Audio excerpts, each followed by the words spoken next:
Well, hey friends, welcome back. We have a lot of new faces here. And so for those of you who do not know me, my name is Kate, and I'm actually a landscape designer living and working here in the beautiful Pacific Northwest in the greater Seattle area. And one of my most favorite things to do is work with people. I mean, this is kind of why I got into this industry. And like many of you, I also love YouTube. And I was having a cup of coffee, watching a little YouTube the other day as I was getting started for my day. And I clicked on a garden answer video. And what I didn't expect was to have the reaction I did. I accidentally slipped into landscaper mode, landscape designer mode. And what kind of evolved from there was me analyzing this video from a landscape design perspective, because it almost felt like I had this kind of compassionate, heartfelt moment for Laura and for her husband, Aaron, as they are navigating the changes that have come about in their Persephone garden. So I thought it would be fun to dive you into this video, and let's take it step by step. And I'm going to give you my landscape designer perspective on just the beautiful, beautiful vulnerability and connection that we see right here in this video. So the video I'm talking about, I will leave it linked in the description below, but also this is the one where it says fence removal, digging and transplanting perennials.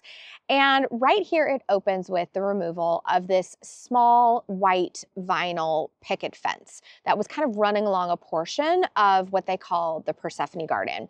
And so we're gonna kind of jump in here, and really where my landscape designer mode came online was at about the 3-minute, 45-second marker. Before we jump in, I wanted to give the caveat that I'm not like some body language expert. I haven't received like massive amounts of training in this, but what I have done is I have worked with hundreds of people at this point doing either design work or consultations. And what I have discovered is that I operate from a people first perspective. And so I'm always kind of picking up on the subtleties, picking up on the subtle body language shifts and movements, the way couples look at each other. And so I found this like endlessly fascinating. And spoiler, this is a couple that I would just be so tickled to work with. So let's start it up.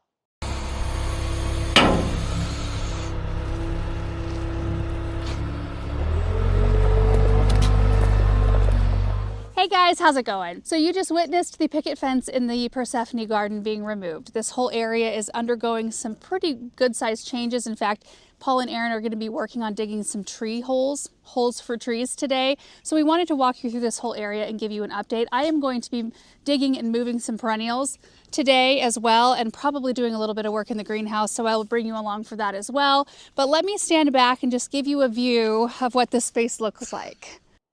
Okay, I'm going to pause that right here, because when I am working with a couple, sometimes we'll reach the demo phase of a project and it becomes very one partner in the couple, or maybe it's a single person. There will be some discomfort that's brought up by all of these big changes. And I always want to be sensitive to it, because I'm in someone's garden, I'm messing around in their home, with intention, but home is a very sacred space for a lot of people. And so what I'm noticing immediately is Laura's energy feels a little bit more reserved. Right before she turns the camera around, there's a little bit of an exhale. And she's even kind of looking down and to her right. And as a designer, I would immediately look at this and say, okay, I have a woman here who is uncomfortable with some changes that are happening. She is reserving her judgment. She's open to it, yet she's having a little bit of a hard time. And I love Aaron's positioning here too, because when I work with a couple together and that partnership, when they're both present and even the space that they hold together, he's standing behind her. He's very just commanding in his presence, very solid, very stable. And I love to see that in a partnership, because it tells me that they're working together and they're buffering each other a little bit. Okay, let's jump in again.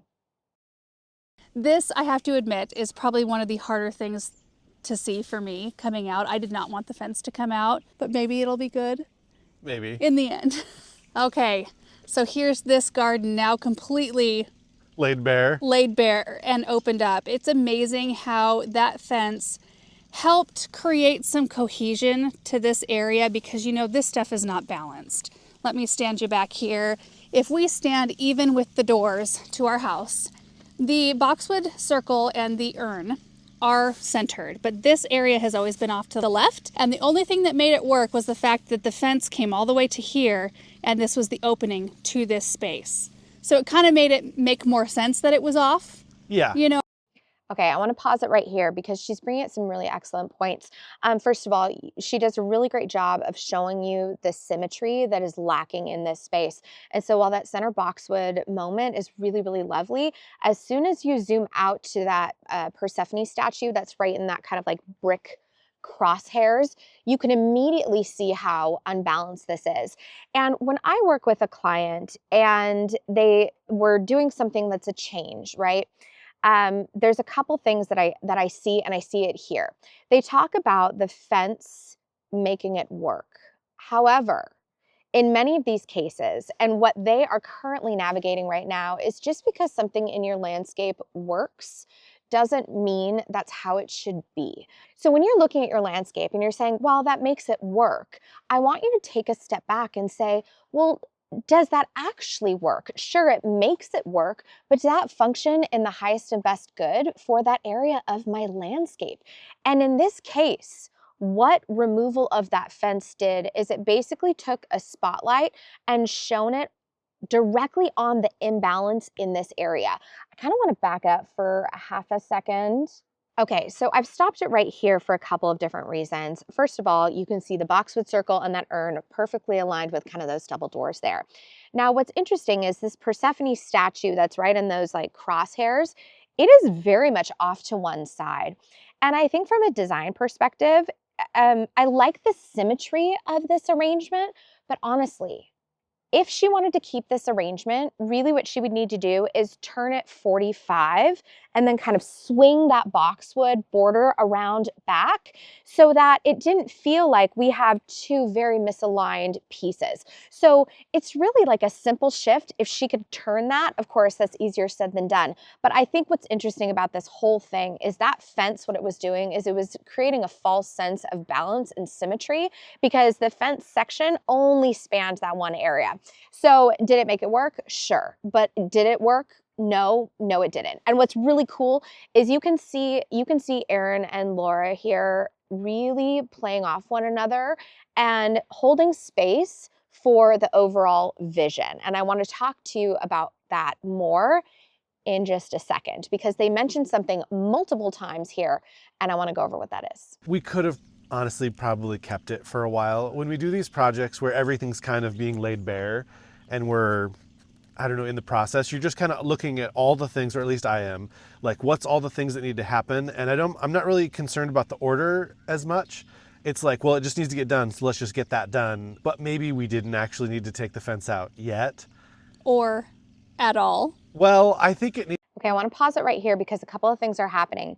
Okay, so when I'm working with a couple or an individual and I hear the same phrase repeated multiple times, I automatically pick up on that. So in this video, they mentioned the phrase laid bare multiple times. And I see this a lot when we are working with an exposure issue.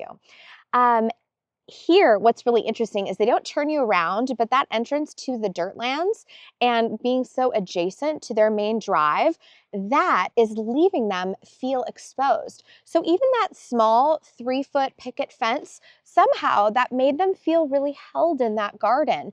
And so as a designer, when I hear someone say that, I automatically, my kind of antenna go up and I think to myself, okay, immediately we need to bring in some protection and my client is not feeling held in their space anymore, which for some clients is incredibly, incredibly important. The other thing that I'm kind of noticing here is I'm noticing Erin and Laura kind of wobble a little bit on the removal of this fence. Now, what's kind of cool is they both can identify that this is a really crucial part of the design process, that it's really important that this design element be removed, because what it's doing is it's letting them live with something that inherently they know is not the right decision for them as a family. What's really cool is I do actually think Erin's project management skills really shine here, because on some level, this man knows that by removing this huge eyesore, it's gonna push the project forward, and it's actually gonna help with decision making, which is cool because later on in the video, That's exactly what happened. So anyways, this just really cool to see these two people work through some design obstacles in this renovation process. Needed to come out in the end because this is not right. It's always bothered you. It's always bothered me that things are off. And it kind of is a little bit like ripping a Band-Aid off. Sure. Because it forces you, because it's almost like making it worse, you know? Like, we've done that a lot around here. and I think mentally that's what it was for me, is like, okay, well, if you make it worse, it'll force you to fix it and make it right. Sure. Okay, I want to pause again right here because I think what's really cool also, and I need to give props to Erin and Laura, is that they are balancing each other really, really well. They're holding the mutual vision for where they want to go. They're both also holding space for kind of a vulnerable moment that they're putting on the internet here. And I don't know if they realize this, but I think this is so incredibly helpful for people to see, especially if they're going through their own renovation process. And so it's just like when I'm working with a client, this is what I love to see. This is what I love to witness, is two people working together in commonality, even when they feel naked in their garden, there's discomfort. Maybe what the removal of a piece has done is it's maybe triggered some nostalgia pieces. It's really fun to actually listen to Laura kind of walk through some of that. But I don't even know if they're going to see this, but I just want to give a giant thumbs up round of applause for these two for navigating this so publicly, because I think we can learn so much from this process. And I like wasn't prepared for how much worse it would be. I think it'll be fine. It will be. I mean, everything can be fixed. We even talked about, because I wasn't here when they took it out. I was down at the garden center working, and when I got home, I couldn't even come out here and look at it. But it wasn't like I did it without I knew it was going to be happening at some point. I was just kind of in denial that we were going to actually be taking it out. And I couldn't look at it that whole evening. And I went to bed like feeling sick to my stomach that it wasn't here anymore. And I don't do that about garden stuff very often. And I do feel like there are some thoughts to make it like even better than it ever has been. Okay, I love this here because this is a tender spot that I encounter a lot during demo phase. We can walk through the process. My client can have a lot of faith in the vision that I'm holding. They can have faith in the vision that they're holding for themselves. But it's one of these moments where once those first plants come out, if I have a client that is showing any signs of anxiety, I always like to do a brief check-in, because people have one or two reactions. I never meet a client who's like, oh yeah, things were removed. That never happens. My current client right now, she loves demo. She loves demo like nobody's business, and we get super amped up on it. But I had a couple of clients ago where they just had so much tenderness around the demo and removal of elements from their garden. And even though they were elements that no longer served them, they had lived with them for so many years. I mean, how long have Laura and Erin been in this garden? Like 5 years, 6 years? But they've been here a while, and so removing an element like this, that can bring up some things that you don't anticipate. But bravo to them for keeping trucking. And the other thing that I think demo does, and why it's so important, is it allows you to dream. And that is exactly what they are showing you. So sometimes removing that element, even though it's like that security blanket, it allows you as a homeowner to start dreaming, to start playing with some concepts. So I want to they've already come up with some really cool things. I want to dive back in and listen in. But if you look right here, you can see that white string that that Paul and Erin ran. The gravel driveway will match the paved part of the driveway. We're actually going to remove all the gravel on the inside, bring the flower bed all the way out, and we're going to do a brick lining. It's amazing how much more flower bed we're actually going to have. But that white fence did visually make this area look so much more narrow. And our grass line, you can see the orange string, hopefully, right here. Our grass line is going to go down this way. So we'll have grass and maple trees, just like we do right here, all the way to the end, all the way to the opening to the dirt lands. And then what our plan is, probably, we'll just kind of have to let things fall into place. But we are going to remove this little random boxwood hedge. It's been struggling. I've been cutting dead out of it. Look at this. This one was here when we moved in. We're going to leave this one, of course, so we'll just kind of, shave this one out, get that out. And then we're going to bring boxwoods all the way, like to finish the circle, to this spot right here. And I think we're gonna bring pots out, right? Yeah, I would Yeah. probably look good. We can plant maybe a couple more boxwoods right here to extend it out, and then maybe a pot to kind of cap it. Cap it, and then on the other end, we may not even need an extra boxwood because that one will grow out and we'll put another pot on that end.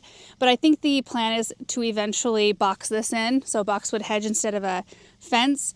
And then we're gonna have to see how this tree does this year, but it has been sick. I mean, Okay, I want to pause it right there because what they're already doing with the removal of this fence is what we talked about at the beginning. Remember how I mentioned that both Aaron and Laura both said multiple times, laid bare. And what that means is my client is struggling with some anxiety around feeling really naked.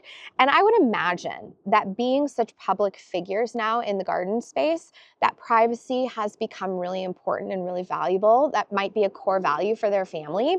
And so what's kind of cool to see them do is already they're planning for a big, long extension of that tree line. And then, so what's kind of cool is they're bringing privacy and protection in on several different levels.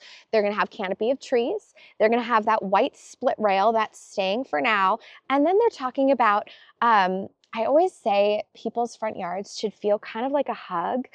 So I like a garden to extend towards the sidewalk entry to their home. And I feel like that's what they're creating here. They're going to wrap those boxwoods in a little bit, bring in some more pots, which we know from watching her channel, she loves a container, loves something very classic.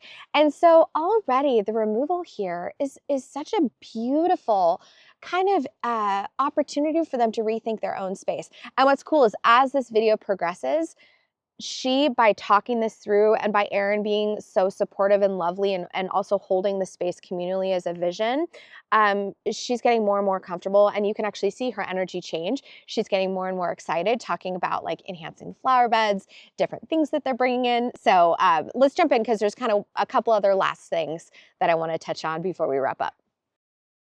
I mean, you guys know that it split in half one year. When was that? 3 or 4 years ago, maybe at this point. And it looked at the time okay. Yeah. And it's just been slowly. Well, it's been doing the same thing that the other Yeah. locust did up front. Well, and you can see it's split from here all the way down to here, but it's healed. Like this part's healed, came together. I don't even know if you can see the bolts anymore. Yeah, you can. Yeah. So Erin bolted it together there and then held it together right here with that metal configuration. So it's likely this tree is going to have to come out, but we've been thinking about how to create more balance and more formality, even more than it has right now in this space. So I think in the end it will be really good. I don't think we're ready to like pull anything out in this space this year. Yeah. But it'll be one of those spots that's in the works. Okay, I remember when this locust actually split. And what's interesting is I saw the desire to save that tree, and bravo to them. I mean, honestly, that interior bracing, that has held really, really well. I'm actually super impressed. I was doubtful when I saw that happen. But I think what is happening here as well is those two trees are creating a false sense of privacy. And so if that's tree, and obviously I'm not on their property and I'm not an arborist, so I can't fully dissect the health of that tree. But if that tree is very truly struggling, I fully support the removal of that tree and leaving the other as a beautiful anchor to that one corner. And then we can create a beautiful sweeping garden bed in front of it and really start to nestle that in. And maybe we bring in height somewhere else in that area, or maybe you leave it low and beautiful and sweeping. But I do think that those two trees are helping to create a false sense of symmetry when really there isn't. We saw it at the beginning of the video. Things are not aligned properly. And so yeah, it is a false sense of symmetry, and I would support their decision to move away from that. Add another one of those spots to the list. So today, you guys, Paul and Erin are going to be measuring out for the maple trees, more autumn blaze maples that are going to arrive tomorrow. So Jaker is coming to deliver them tomorrow at some point, and so they thought it might be nice to have the spot prepared for each one of those, and they're going to get them all planted tomorrow. We still have a pile of snow right there. Nice. Yeah, we might have to get rid of that. Maybe. I think we can fit 5 or 6 more trees. How many did you order? 6. So if we have an extra, we can pop it out somewhere Yeah. that's easy to access, just Yeah. in case we lose one. Douglas, he loves you. Look at him. Oh, yeah. So that is the state of things out here.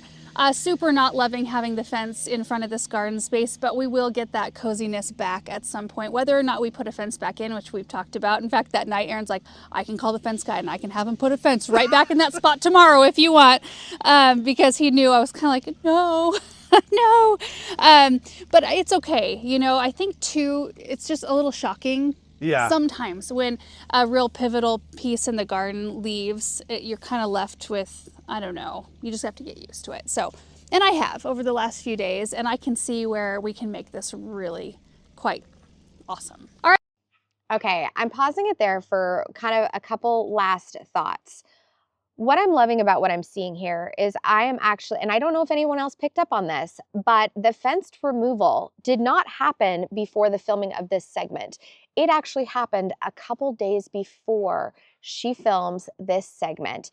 And also, Erin is standing there saying, hey, we can have a fence guy come right back out and put it in if it really is that big of an issue, which I just am like, yeah, like we can always put back in a fence. We could always replant a tree. Is it the same one? No, but can we do these repair works? Yes, we can. But what I love here is the two of them sat with the discomfort, they sat with the possibilities, and they did all of that off screen so that when they came here, yes, some of that anxiety was still present, but they were able to come with a clearer head than an emotional initial response. The other thing that's kind of interesting here from like a body language perspective is when I have a couple who is normally really cohesive on things, stand a little bit apart from one another. So say we're going through a renovation process and I'm starting to feel a little anxiety from my client and the couple themselves are standing a little bit further away. It's because it almost is like they're both processing still. And so I think there's still some processing that needs to be done here, but it sounds to me like they are holding space for where they're going. And just kind of a couple little tidbits here as someone who may be going through your own renovation process. There are a couple ways that I like to guide my clients towards holding the vision of where we're headed.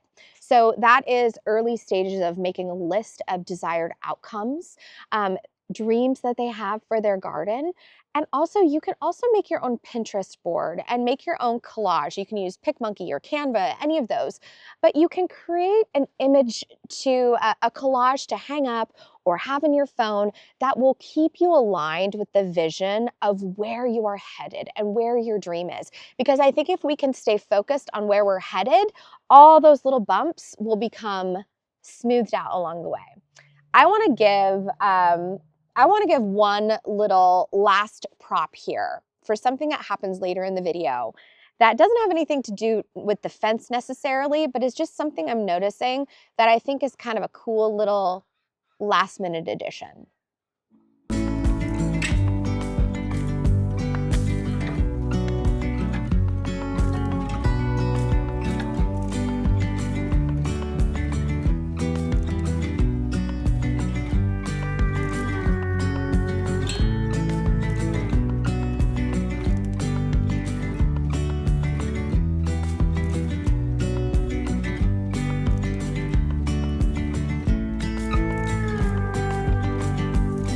Okay, I wanted to play that last little snippet because I think this is some really beautiful thing, or I think this is a really beautiful thing that I want to just kind of leave a last finishing touch on. Over the years, I've done a lot of gardening with kids, both my own kids. I used to teach edible gardening. And one thing I notice a lot is parents have, or caregivers have an expectation of how they want to interact in their garden with their child. But what is kind of cool here, and another thing that she's teaching us, even though this is like a gardening channel, right? This isn't a parenting channel. One thing that I think is really beautiful that they're doing is they're allowing their kids to come and go as they please and interact in their garden when they are ready to interact. So sometimes you see her kids super involved, and other times like this, They're literally just climbing a tree and digging in their own spot of the garden. And I think that this is a really great lesson for all of us, because there is the way that we think we want our child to interact in the garden. And then there's the way the child actually really does want to interact in the garden. And it could be that neither one of these kids want to be gardeners, but someday they're going to circle back around. And if nothing else, they will feel comfortable in any garden space. So friends, I hope this was a super fun perspective on how me as a landscape designer is literally reacting to this demo in real time. There is nothing I love more than demolition. I love the dream, and I love holding space for my clients, and I love ushering in this new vision of what is possible in their space. I'm wishing Laura and Aaron and their family best of luck with this new Persephone garden. I think it's going to be fabulous. And bravo for showing some vulnerability on the internet, because it's actually a darn hard thing to do. But I think what it teaches us is so, so valuable. Okay, I'm going to see you in the next one. And in the meantime, go say hello to your garden for me. Bye.